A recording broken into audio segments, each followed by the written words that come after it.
व्यवस्थित मंजुरी असं आहे की महाराष्ट्राच्या विधानसभेच्या निवडणुकीच्यासाठी आपण या ठिकाणी एकत्र आलो.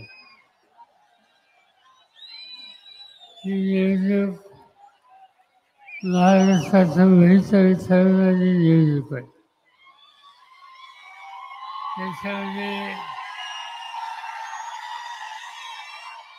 त्याच्यामध्ये माझा आणि जाहीर सभेचा आणि पावसाचा काही संबंध आहे. महाराष्ट्रामध्ये अनेक वेळेला मी बोलायला उभं राहिलो की पावसाची सुरुवात होते आणि तशा परिस्थितीमध्ये बोलल्याच्या नंतर निवडणुकीचा निकाल हा चांगला लागतो. मला आनंद आहे की आज इचलकरंजी मतदारसंघातून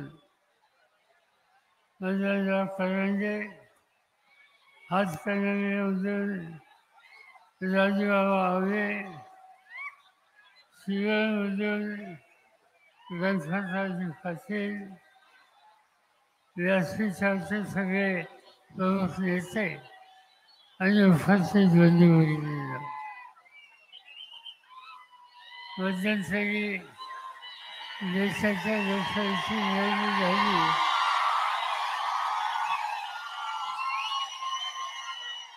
आता विधानसभेची निवडणूक आहे. या निवडणुकीमध्ये महाराष्ट्राचा कारभार कुणाच्या हातामध्ये द्यायचा याचा निकाल आपल्या सगळ्यांना घ्यायचा आहे. आणि ज्यांच्या हातामध्ये आपण महाराष्ट्राची सत्ता आहे त्याचा 5 वर्षाचा अनुभव बघितला तर आज इथं सत्तेमध्ये बदल केल्याशिवाय पर्याय आपल्या सगळ्यांच्या समोर आले. आणि तो सत्तेमध्ये बदल करायचा असेल तर महाविकास आघाडीचे उमेदवार मोठ्या मताने विजय करणं आणि महाराष्ट्राच्या राजकारणात बदल करणं हे ऐतिहासिक काम उद्याच्या 20 तारखेला तुम्हाला सगळ्यांना करायचं आहे. आणि म्हणून महाविकास आघाडीच्या उमेदवारांना मोठ्या मताने विजय करा. माझी खात्री आहे की महाराष्ट्र होणार नाही. यापेक्षा अधिक या ठिकाणी बोलावं असं मला वाटत नाही.